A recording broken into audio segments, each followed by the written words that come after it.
C'est bon. Alors, bonjour à tous. Bienvenue à ce dimanche 8 août 2021. C'est un dimanche spécial pour moi, vous savez, parce que ce matin, nous avons avec nous mon ancienne pasteur adjoint, Sarah, qui est de visite et qui est arrivée de Suisse au début de la semaine, qui était en visite chez nous, présentement à Montmagny. Alors, bienvenue, Sarah. J'ai vraiment prié que ta visite te compte, que tu sois comblé de te retrouver au milieu de nous. Toi-même, du fait que tu passes nous voir, tu passes nous visiter, ça nous comble vraiment dans notre cœur. Tu nous manques. Tu nous manques. Mais un jour, nous serons ensemble. Amen? Un jour. Un jour, il n'y aura ni espace ni temps qui pourra nous séparer. Amen? Amen. Si vous n'avez pas encore écouté le temps de louange et prédication, je vous invite vraiment à l'écouter, comme toujours, à sa fidélité. La fidélité de Dieu par sa présence en nous conduit tous par un même esprit, puis je pense que ça va être aussi clair pour vous que ça l'a été pour moi par rapport à cette prédication, à ce message que Dieu a placé sur mon cœur pour vous ce matin. J'aimerais vous inviter à tourner avec moi dans Matthieu au chapitre 13. On va lire ensemble les versets 24 à 33 et les versets 36 à 43. Matthieu chapitre 13.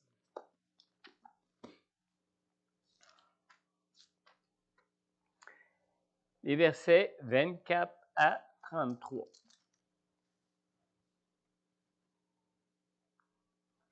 Alors, nous lisons ici. Il leur proposa une autre parabole. Le royaume des cieux ressemble à un homme qui avait semé une bonne semence dans son champ. Mais, pendant que les gens dormaient, son ennemi vint, sema de la mauvaise herbe parmi le blé et s'en alla.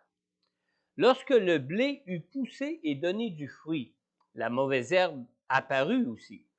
Les serviteurs du maître de la maison vinrent lui dire, « Seigneur, n'as-tu pas semé une bonne semence dans ton champ? Comment se fait-il donc qu'il y ait de la mauvaise herbe? » Il leur répondit, « C'est un ennemi qui a fait cela. » Les serviteurs lui dirent, « Veux-tu que nous allons l'arracher? » Non, dit-il, de peur qu'en arrachant la mauvaise herbe, vous ne déraciniez en même temps le blé.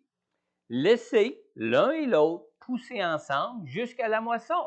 Et au moment de la moisson, je dirai au moissonneur, arrachez d'abord la mauvaise herbe et liez-la en gerbe pour la brûler, mais amassez le blé dans mon grenier. Et maintenant, on poursuit au verset 36. Alors Jésus renvoya la foule et entra dans la maison. Ses disciples s'approchèrent de lui en disant, « Explique-nous la parabole de la mauvaise herbe dans le champ. » Il leur répondit, « Celui qui sème la bonne semence, c'est le Fils de l'homme. Le champ, c'est le monde. La bonne semence, ce sont les enfants du royaume. La mauvaise herbe, ce sont les enfants du mal. L'ennemi qui l'a semé, c'est le diable. La moisson, c'est la fin du monde. Les moissonneurs, ce sont les anges. Tout comme on arrache la mauvaise herbe et la jette au feu, on fera de même à la fin du monde. Le Fils de l'homme enverra ses anges.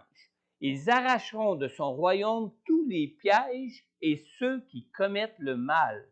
Et ils les jetteront dans la fournaise de feu où il y aura des pleurs et des grincements de dents. Alors les justes resplendiront comme le soleil dans le royaume de leur Père. Que celui qui a des oreilles pour entendre, entende. Prions ensemble. Seigneur notre Dieu, nous voulons, Seigneur Dieu, que nos oreilles soient ouvertes pour toi ce matin, ouvertes pour ta parole ce matin, ouvertes pour ce message, Seigneur Dieu, que tu nous donnes, Seigneur Dieu, pour cette Église ce matin. Pour cette Église, tous ceux qui y participent, Seigneur, et tous ceux même qui pourront entendre les enregistrements peut-être de cette prédication, de ta parole ce matin. Alors, Seigneur, j'implore ta grâce encore ce matin, car comme tu es le Dieu qui renouvelle ses bontés à chaque jour, je te prie de renouveler en nous la personne de ton Saint-Esprit, la personne de ton Saint-Esprit que tu nous as donné pour être avec nous, pour nous enseigner et pour nous conduire et nous éclairer sur toutes choses en ce qui concerne ta parole, en ce qui concerne notre marche avec toi dans nos vies, Seigneur. Seigneur, je te prie que le Saint-Esprit réside avant tout, ou premièrement sur moi d'une façon puissante afin que je puisse rendre fidèlement ce message que tu m'as donné pour ton Église ce matin. Et je te prie que ton Saint-Esprit réside sur tous ceux qui entendront ce message, afin que ceux qui ne te connaissent pas, que le voile de leur cœur soit levé, et afin que ceux qui te connaissent, Seigneur Dieu, puissent comprendre et recevoir ta parole, Seigneur Dieu, pour être encore plus comblés de toi, de ta présence, et comblés, Seigneur Dieu, de toutes les bénédictions que tu as pour eux dans leur vie, Seigneur. Je te le demande, Père, dans le nom puissant de Jésus. Amen. Amen. On vient de lire dans Matthieu, chapitre 10, et au verset 38, « Le champ, c'est le monde. La bonne semence, ce sont les enfants du royaume. La mauvaise herbe, ce sont les enfants du mal. » Dans d'autres traductions, on dit les enfants du malin. J'ai intitulé mon message ce matin, écoutez bien, « Fruits frais ou fruits en conserve. » Sommes-nous une pierre vivante de l'Église du Seigneur Jésus ou sommes-nous une statue poussiéreuse dans le décor de son Église? Vous savez, quand le Seigneur Jésus m'a donné ce message que je vous transmets ce matin, son message pour son Église, il m'a donné ce message-là à Alexandria en 1997. C'est pas d'hier, là. Moi, je suis ici depuis l'an 2000, 3 ans après avoir eu ce message-là. Ça fait plus de 23 ans maintenant. Alors, j'étais pasteur en Ontario, à l'église Alexandria. Le Saint-Esprit de Dieu m'avait donné l'image d'un bateau. Un bateau miniature, construit à l'échelle d'un vrai bateau, un bateau miniature dans une bouteille de verre. C'est l'image que le Seigneur m'avait donnée en rapport avec ce texte qu'on vient de lire ensemble. Alors, il y en a coulé de l'eau depuis ce temps-là sous des ponts de Montmagny, dans les 2 rivières qui viennent se jeter ici au fleuve à Montmagny, n'est-ce pas? Mais c'est particulier que le Saint-Esprit de Dieu, qui sonde toutes choses, m'ait donné une image d'un bateau dans une bouteille en verre pour m'inspirer ce message à l'époque pour l'Église d'Alexandria. Ce qui est particulier, c'est que, surtout, Alexandria se trouve dans la région de Glengarry. Et la région de Glengarry, ce n'est pas une région qui se trouve aux abords des grands affluents d'eau comme c'est le cas de la région ici à Montmagny. Mais c'est quand même l'image que le Seigneur avait utilisée pour ce message. Alors, je sais, par rapport à tout ça, aujourd'hui, je sais avec certitude que cette vision avec certitude que cette vision qui m'a inspiré ce message ne s'adressait pas seulement à l'église d'Alexandria où j'étais pasteur à l'époque, mais aussi à l'église de Montmagny qui couvre maintenant toute la MRC de Montmagny-Lillet et même la MRC de Kamouraska où la Pocatière se trouve présentement. S'il y a des endroits où l'on peut trouver à profusion, des bateaux dans des bouteilles de verre, c'est bien dans ces régions qui longent tous les abords du fleuve Saint-Laurent ici, n'est-ce pas? Amen. Vous savez, le Saint-Esprit sonde toutes choses. Toutes choses. Dans 1 Corinthiens, chapitre 2, au verset 9, on lit « Ce que l'œil n'a pas vu, ce que l'oreille n'a pas entendu, ce qui n'est même pas monté au cœur de l'homme, Dieu l'a préparé pour ceux qui l'aiment. » Dieu sait toutes choses de toute éternité. Et Dieu a préparé toutes choses de toute éternité. Même cette prédication, ce message de ce matin, a déjà, par Dieu, commencé à avoir été préparé à l'époque où j'étais à Alexandria. On lit dans 1 Corinthiens 2 au verset 10, le verset suivant, ça nous dit ici, « Or, c'est à nous que Dieu l'a révélé, par son esprit, car l'esprit examine tout, tout même les profondeurs de Dieu. Alors déjà, à cette époque où j'étais à Alexandria, Dieu savait que je serais ici ce matin, pasteur à Montmagny. Amen. Vous savez, surtout Dieu savait que cette église ici à Montmagny aurait besoin d'entendre ce message. Alors, l'Église n'a aucun secret pour celui qui l'a bâtie. Qui bâtit cette Église? Le Seigneur Jésus, qui lui a reçu l'Esprit sans mesure de la part du Père. Le Seigneur Jésus qui est lui-même Dieu et qui est lui-même un avec la personne du Saint-Esprit. Alors, le Seigneur Jésus connaît tout de son Église, connaît tout de ceux qui en font partie depuis le jour où le Saint-Esprit a été envoyé du ciel pour elle, jusqu'au jour où elle sera enlevée au ciel à sa rencontre dans les airs. Et dans la parabole de la mauvaise herbe et du bon grain qu'on vient de lire ce matin, on reconnaît clairement que le Seigneur connaît tous ceux qui l'ajoutent à son Église et il connaît tous ceux qui s'ajoutent à son Église. Il connaît ceux qui se laissent détourner de Dieu par le malin et ceux qui carrément sont des fils du malin. Autant, Jésus les connaît autant qu'il connaissait les 12 apôtres quand il les avait lui-même appelés. Il les connaissait tous, chacun de ceux qu'ils étaient. Il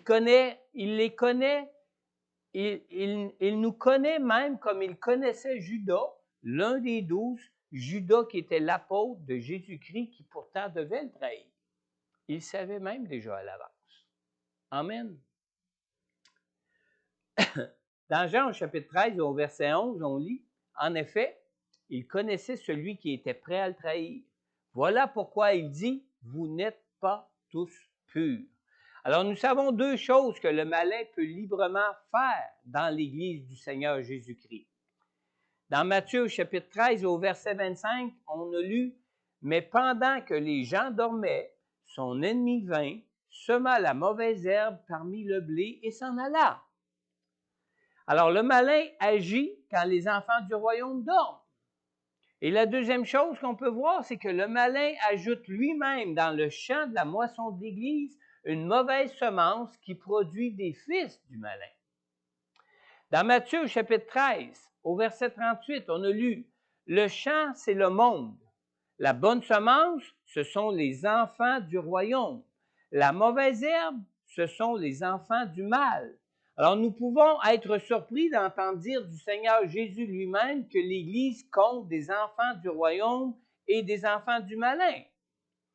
Ray Stedman, dans son livre « Au-delà de l'histoire », qui commente justement cette parabole dans son livre, il dit ici que par pure malveillance et par haine, le malin sème une graine qui lui est propre, l'ivraie, une plante vénéneuse qui ressemble beaucoup au blé. Alors, l'ivraie, au début de sa croissance, ressemble tellement au blé que même un expert ne peut la distinguer. Mais Dieu, lui, le voit. Mais au fur et à mesure que l'ivraie se développe, elle se met à changer et finalement, quand la moisson arrive, même un enfant peut reconnaître que ce n'est pas du blé, mais pas à ses débuts. À l'époque de Jésus, vous savez, les Juifs appelaient l'ivraie le blé dégénéré ou le blé bâtard. C'est comme ça que les Juifs appelaient l'ivraie. On l'appelait ainsi parce que avant que son fruit pousse, cette herbe possédait l'aspect du blé alors que ça n'en est pas. Nous nous inquiétons, nous, souvent de notre Église, plus que le Seigneur même peut s'en inquiéter. Dans 2 Timothée au chapitre 2 et au verset 19, on lit ici, « Les solides fondations posées par Dieu subsistent, porteuses de cette inscription. Le Seigneur connaît ceux qui lui appartiennent. » Alors, la parole de Dieu s'adressait spécialement ici à Timothée. Timothée, c'était qui? Timothée, c'était un jeune pasteur que l'apôtre Paul affermissait dans son appel de pasteur en tant que responsable d'Église. Et au verset 16 et 17, toujours dans 2 Timothée, Paul vient de lui dire « Évite les bavardages profanes, car ceux qui s'y livrent avanceront toujours plus dans l'impiété et leur parole propagera son infection comme la gangrène. Alors, d'une certaine façon, ici, Paul est en train de dire à Timothée, perds pas ton temps avec les bavardages. Le fruit de ces gens, s'ils sont du malin, finit par paraître de toute façon. C'est pas à nous à en discuter et à essayer de faire la différence des choses là-dedans. Amen. Alors, ce que le Seigneur Jésus nous enseigne dans cette parabole en ce qui concerne le blé et l'ivraie dans l'Église, on lit dans Matthieu au chapitre 13 qu'on a lu au verset 30, « Laissez l'un et l'autre pousser ensemble jusqu'à la moisson. Et au moment de la moisson, je dirai au moissonneur, arrachez d'abord la mauvaise herbe et liez-la en gerbe pour la brûler, mais amassez le blé dans mon grenier. » Alors, c'est ce que le Seigneur nous enseigne ici dans cette parabole en ce qui concerne le blé et l'ivraie dans l'Église. Toutefois, il faut bien noter, cette parabole ne veut pas dire que nous devons laisser entrer n'importe quoi dans l'Église, n'importe quoi qui vienne du monde. D'ailleurs, le Seigneur Jésus nous a lui-même donné des directives à suivre pour sanctionner ceux qui agissent ouvertement contre ce qui nous est révélé de Dieu dans sa parole. Amen. Alors, le but de cette parabole, c'est de nous emmener à veiller sur l'appel du Seigneur pour son Église. L'appel du Seigneur pour son Église. Alors, quand les disciples demandent à Jésus, « Explique-nous cette parabole », Jésus leur a dit au verset 38, « La bonne semence, ce sont les enfants du royaume. » Vous êtes la bonne semence de Dieu. Cette semence qui est répandue dans le monde, qui est le champ de moisson de l'Église, c'est nous, les enfants du royaume, comme Jésus nous le dit. Comme Jésus le dit aussi dans Matthieu, chapitre 28 et verset 19, ou ce qu'il veut dire par rapport à ça. Quand il dit « Allez donc, faites de toutes les nations des disciples, baptisez-les au nom du Père, du Fils et du Saint-Esprit », on lit au verset 20, il dit « Et enseignez-leur à mettre en pratique tout ce que je vous ai prescrit, et moi, je suis avec vous tous les jours jusqu'à la fin du monde. » Qu'est-ce qu'on a ici? On a un appel à être cette bonne semence qui va être répandue par le Seigneur partout dans le monde, à aller propager la bonne nouvelle du salut en Jésus partout dans le monde. Il faut donc nous arrêter de bavarder, comme ce que la parole de Dieu le dit à Timothée. Nous devons nous concentrer sur l'appel du Seigneur pour nous, qui est de nous répandre dans le monde pour une moisson, pour le royaume. Amen. Dieu nous appelle à être des pierres vivantes de son Église et non des statues dans l'Église. Dans l'Église de Jésus-Christ, une statue n'a pas plus de valeur qu'un vase sans utilité. On s'inquiète trop souvent à se garder intact du monde, à se garder de la semence que le malin peut répandre tout autour de nous dans nos vies. On est souvent porté à nous enfermer dans l'Église comme lorsqu'on place un bateau dans une bouteille de verre qui malheureusement demeure sans aucune utilité face à la moisson qui est à faire dans le monde. Amen. La seule utilité que peut avoir un bateau dans une bouteille de verre, c'est de fournir de l'emploi au concierge de la maison pour la dépoussiérer de temps en temps. C'est la seule utilité que peut avoir un bateau dans une bouteille de verre. Alors, comme des statues dans une église, on cherche à inspirer la sainteté de Dieu, alors que c'est par nos vies au milieu de ce monde que Dieu peut transformer la vie des gens de ce monde. Et non par la vie qu'on a dans l'Église, mais quand cette vie est apportée hors de l'Église. Alors, quand les disciples ont demandé l'explication de la parabole au Seigneur la parabole au Seigneur de la moisson, Jésus leur a dit, au verset 38, dans la première partie du verset, « Le champ, c'est le monde. La bonne semence, ce sont les enfants du royaume. » Alors, un bateau dans une bouteille de verre n'a aucune valeur utile. Mais si on peut en admirer tous les détails, on ne peut même pas le voir flotter. Avez-vous déjà réalisé ça? On ne peut même pas le voir en action, ce bateau. Aussi beau et aussi précieux qu'il puisse avoir l'air. On ne peut le contempler en action que sur les eaux, les grandes eaux tumultueuses de ce monde.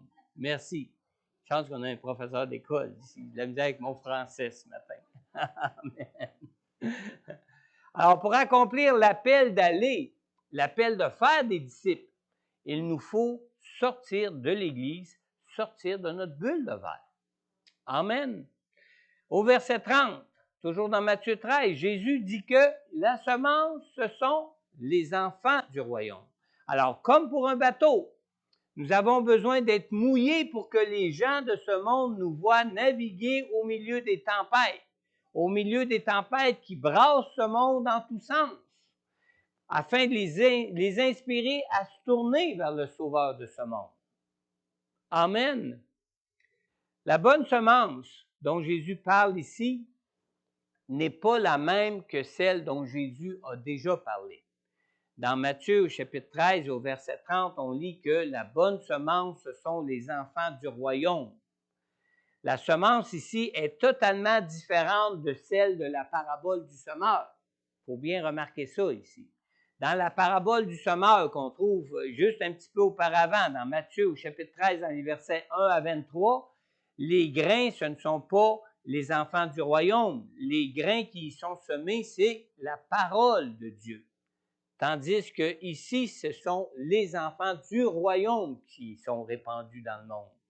Dans la parabole du semeur, partout où la parole de Dieu est semée, elle tombe sur 4 types différents de terrains. Et la semence qui est la parole de Dieu dans la parabole du semeur tombe dans 4 genres de cœurs qui finalement s'enracinent et grandissent seulement sur l'un des 4 sortes de cœurs. Tandis que dans cette nouvelle parabole, les grains ne symbolisent plus la parole de Dieu qui est semée dans son cœur, mais les grains sont ceux que Jésus appelle pour aller dans le monde. Ces grains sont les fils du royaume que Jésus disperse partout dans le monde, et non pas spécifiquement dans certains cœurs. Mais nous voyons toutefois un lien avec la parabole du semeur. Le Seigneur ne fait pas de ceux qui reçoivent la parole et qui ont un bon cœur des statues de décoration pour son Église, comme un bateau qu'on enferme dans une bouteille de verre. Ceux qui sont produits par les bons grains de la semence, de la parabole du semeur, de la parole de Dieu, sont à leur tour pris par le Seigneur et sont répandus dans le monde. Maintenant, suivez-moi bien. C'est là le cœur du message, ici, pour notre époque, ici à Montmagny. Vous savez qu'il y a certaines périodes que l'Église traverse dans toute son histoire qui sont plus propices que d'autres à pousser les chrétiens à se séparer du monde comme des bateaux qu'on enferme dans des bouteilles de verre. Et la période de pandémie que l'on traverse présentement est, selon moi, une de ces périodes propices à pousser les chrétiens à se séparer du monde plutôt qu'à être dans le monde pour être répandus dans le monde comme Jésus nous appelle. Vous savez, depuis le début de cette pandémie, les chrétiens vivent dans une confusion comme je n'ai encore jamais connue depuis que je suis un enfant du royaume de Dieu. Ça fait plus de 30 ans que je suis enfant de Dieu aujourd'hui.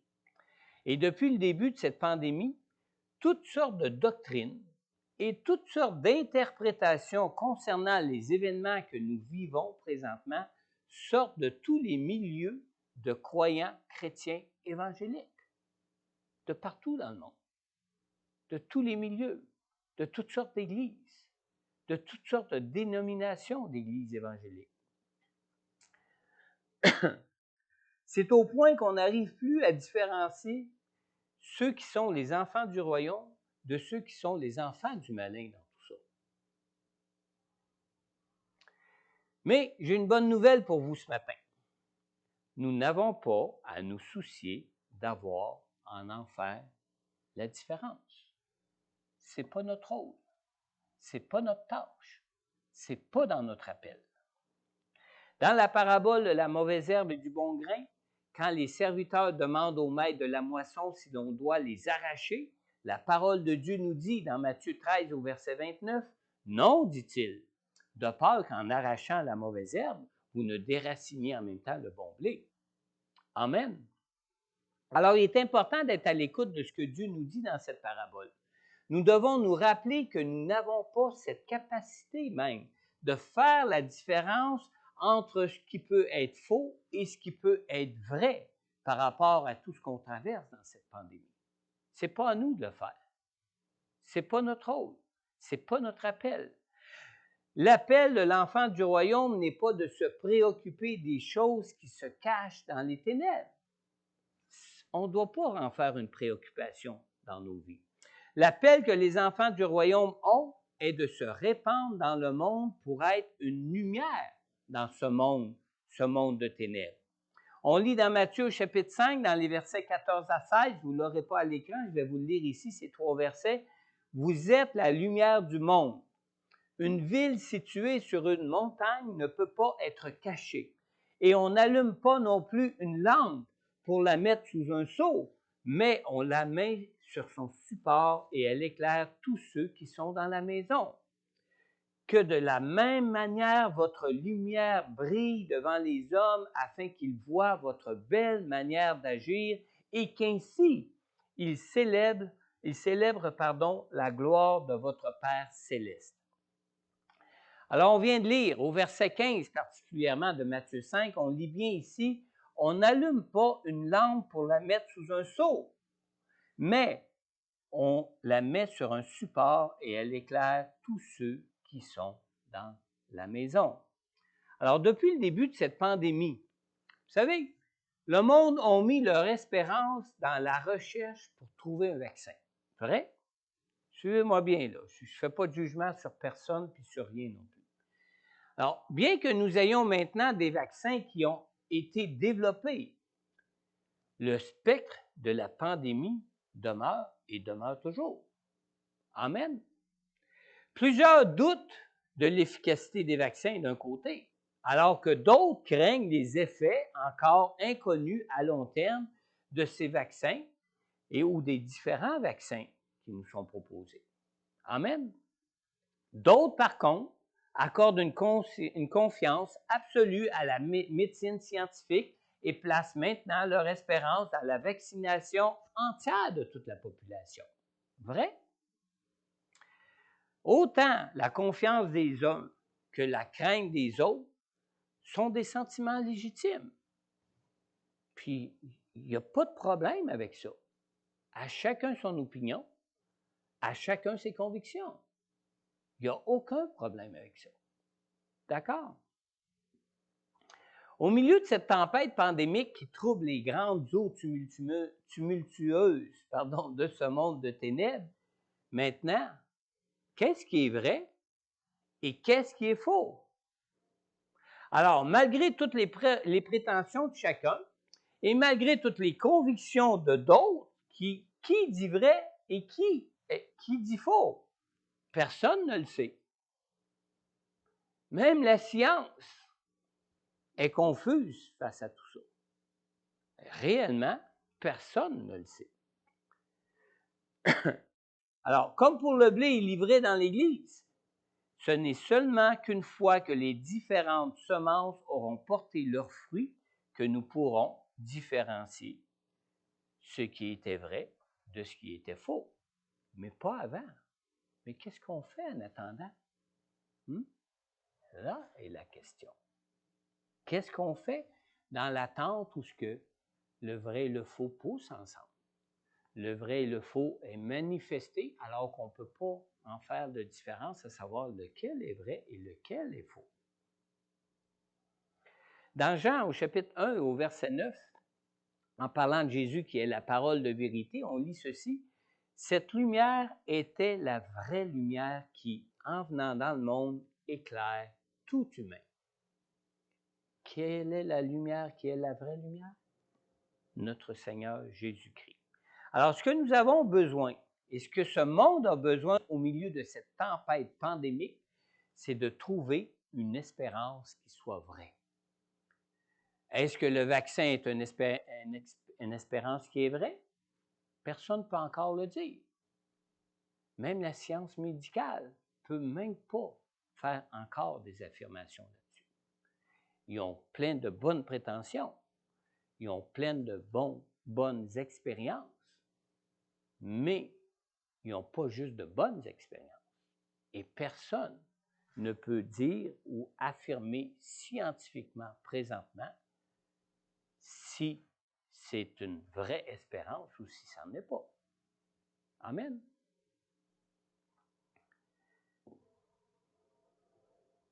Quelle espérance certaine quelle espérance maintenant, quelle espérance certaine trouvons-nous en Jésus face à une telle tempête pandémique? Nous avons différentes promesses de Dieu dans sa parole, différentes promesses de Dieu pour combler de paix et pour garder en paix quiconque place sa foi en Jésus. Ça, pour nous, c'est une espérance qui est vraie et ça, pour nous, c'est une espérance qui est certaine. Alors, tu crains d'être contaminé par une personne qui refuse la vaccination? La parole de Dieu a une promesse pour toi. La parole de Dieu nous dit, dans Psaume 91 et au verset 3, oui, c'est lui qui te délivre du piège de l'oiseleur et de la peste dévastatrice. Peut-être que tu crains le vaccin et ses effets secondaires dans ton corps ou même les effets néfastes qui pourraient être irréversibles pour ton système immunitaire ou pour ton bien-être physique. Dieu a une parole pour toi, une lumière qui peut t'éclairer là-dessus, une promesse pour toi face à ta crainte. Ou ce que ça dit dans Marc au chapitre 16 et au verset 17 et 18, « Voici les signes qui accompagneront ceux qui auront cru en mon nom. S'ils boivent un breuvage mortel, celui-ci ne leur fera aucun mal. » On a-tu à craindre les vaccins? Non. Dieu est plus grand que le vaccin. C'est Dieu qui est notre sauveur et c'est Dieu qui peut nous garder même des choses qui pourraient être mauvaises pour nous, pour nos vies. Amen. Tu crains que la pandémie soit une œuvre du diable pour détruire ta vie, pour te conduire à ta perte et pour t'entraîner avec lui dans la mort? Dieu a une parole pour toi. Dans Romains chapitre 8, on lit au verset 38 et 39, « J'ai l'assurance que ni la mort, ni la vie, ni les anges, ni les dominations, ni le présent, ni l'avenir, ni les puissances, ni la hauteur, ni la profondeur, ni aucune autre créature ne pourra nous séparer de l'amour de Dieu manifesté en Jésus-Christ, notre Sauveur. » Ça, c'est une parole certaine. Une chose vraie qui peut nous rendre libres de vivre la vie et l'appel que nous avons du Seigneur au milieu de ce monde, sans avoir à craindre quoi que ce soit concernant cette pandémie, concernant cette tempête créée par la pandémie.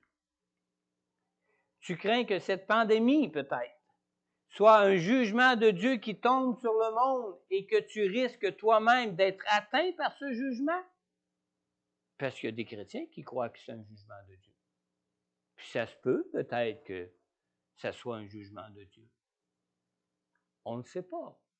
Mais on a une parole de Dieu qui nous rassure face à tout ça, face à cette chose qui ne nous est pas encore révélée pour qu'on le sache. On lit dans Romains chapitre 8 au verset 1, « Il n'y a donc maintenant aucune condamnation pour ceux qui sont en Jésus-Christ. » Alors pourquoi qu'on craindrait de périr avec le monde si c'est une condamnation qui vient de Dieu, puisqu'on a en Jésus-Christ, on n'en a pas de condamnation. Amen. Ce matin, ce message t'appelle simplement à cesser de craindre. Jésus est venu pour toi. Jésus est venu pour te redonner tout ce que le diable a pu même déjà te voler. Alors, sois une lumière. Sois libre. Jésus est avec toi. Cesse de te soucier d'avoir à résister contre ce monde et à devoir le combattre. Jésus a déjà mené ce combat pour toi et Jésus a vaincu le monde, que la parole de Dieu nous dit. Et Jésus n'a pas seulement vaincu ce monde, mais Jésus a aussi vaincu les ténèbres et les puissances des ténèbres qui dominent dans ce monde. Amen. Amen. Amen. C'est la parole de Dieu qui le dit, là. Ce n'est pas une interprétation de votre pasteur. Amen. Ce matin, pour terminer, crois-tu à la parole de Dieu pour toi, pour ta vie? Tu sais, on lit dans Jean au chapitre 12 et au verset 47, « Si quelqu'un entend mes paroles mais n'y croit pas, ce n'est pas moi qui le juge. » C'est Jésus qui nous parle ici en passant. « Ce n'est pas moi qui le juge, car je suis venu non pour juger le monde, mais pour le sauver. » Alors ce matin, j'ai une question pour vous tous, pour toi. As-tu déjà invité Jésus à être le Sauveur et le Seigneur de ta vie pour recevoir la grâce du pardon de Dieu pour toi et pour connaître ce privilège de connaître la présence de Dieu, la paix de Dieu dans ta vie?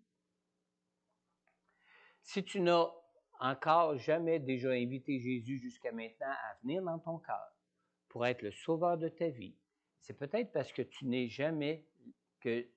t'es jamais laissé éclairer de sa lumière. Alors ce matin, je t'invite vraiment à reconnaître maintenant que Jésus a payé à la croix le prix pour ton pardon, le prix pour ta réconciliation avec Dieu, pour connaître cette présence de Dieu avec toi dans ta vie. Tu sais, dans Jean, au chapitre 3, au verset 16, la parole de Dieu nous dit, « En effet, Dieu a tant aimé le monde qu'il a donné son Fils unique, afin que quiconque croit en lui ne périsse pas, mais ait la vie éternelle. » Alors, si tu crois à cet amour de Dieu pour toi, il suffit simplement pour toi maintenant de lui confier ta vie en l'invitant à venir lui-même habiter dans ton cœur. La parole de Dieu dit dans Apocalypse au chapitre 3 au verset 20, Jésus te dit, « Voici, je me tiens à la porte et je frappe. Si quelqu'un entend ma voix et ouvre la porte, j'entrerai chez lui, je souperai avec lui et lui avec moi. » Alors, si tu désires ce matin placer ta foi en Jésus pour ton salut et recevoir la grâce du pardon de Dieu qui t'est offerte maintenant par Dieu, je t'invite à simplement adresser à Dieu cette courte prière. Tu as simplement à l'adresser d'un cœur sincère. Tu n'es même pas obligé de la répéter à voix haute, mais si tu l'adresses à Dieu avec un cœur sincère, dans tes pensées, par ton esprit, à son esprit, Dieu est à l'écoute. Père céleste, je crois en ton amour pour moi. Je crois que tu as envoyé ton Fils Jésus pour que je sois sauvé et purifié de tout péché. Seigneur Jésus, je crois que tu t'es sacrifié dans ton amour pour moi en payant à ma place à la croix le prix pour ma réconciliation avec Dieu. Je reconnais que je suis pécheur. Je reconnais que j'ai besoin de ta grâce pour vivre par la foi en toi une toute nouvelle vie de liberté avec toi. Seigneur Jésus, je t'ouvre maintenant tout mon cœur. Je te prie, Seigneur, d'entrer maintenant dans ma vie. Père céleste, je te demande pardon pour tous mes péchés. Je te le demande, Père, dans le nom de Jésus, ton Fils, mort et ressuscité pour moi. Amen. Est-ce qu'on peut aller chercher Sylvie, s'il vous plaît, à l'école du dimanche? Une dernière chose avant de terminer. Si vous écoutez l'enregistrement de ce message et que vous avez adressé cette prière au Seigneur pour la toute première fois de votre vie, n'hésite pas à prendre contact, soit avec moi, soit avec Pasteur Corneille, selon ce que tu préfères. Nous pourrons en retour prendre contact avec toi pour prier pour toi personnellement et pour répondre à toutes tes questions, soit sur Jésus, soit sur ce qui concerne ton salut en Jésus ou pour tout ce qui peut concerner ton besoin de placer ta foi en Jésus pour ta vie présente comme pour la vie éternelle à venir. Et aussi, en dernier lieu, si tu es de ceux ou de celles qui ont déjà fait cette prière de repentance auparavant dans ta vie, mais que ce matin, tu te sens confus ou que tu te sens confuse face à tout ce qui concerne cette pandémie actuellement, je veux simplement t'inviter pour que je puisse prier pour toi. Si tu es en ligne et que tu écoutes présentement cet enregistrement et que tu aimerais aussi que l'on prie pour toi, simplement prendre contact plus tard avec moi ou avec Pasteur Corneille selon ton choix et nous pourrons prendre le temps de parler ensemble et prier aussi avec toi. Et maintenant, pour ceux qui sont ici à l'église, en présentiel, Sylvie va nous conduire dans un dernier chant de louange et d'adoration. Et si vous désirez vous avancer pour qu'on puisse prier pour vous ce matin, ça peut être même pour tout autre sujet que le sujet de la prédication ce matin. Si tu as des besoins quelconques pour ta vie, simplement t'avancer et ça va me faire un plaisir de prendre du temps pour prier avec toi, confier ta vie au Seigneur, confier tes besoins au Seigneur et confier peut-être cette confusion qui peut peut-être régner dans ton cœur face à cette pandémie. Alors, prenez le temps de vous avancer. Vous pouvez vous placer sur les X ici en avant. Si tous les X sont occupés, attendez à votre place qu'un X se libère et vous pourrez vous avancer par la suite. Je veux vraiment qu'on prenne le temps de prier pour tous ceux qui veulent recevoir de la prière ce matin. Dieu vous bénisse.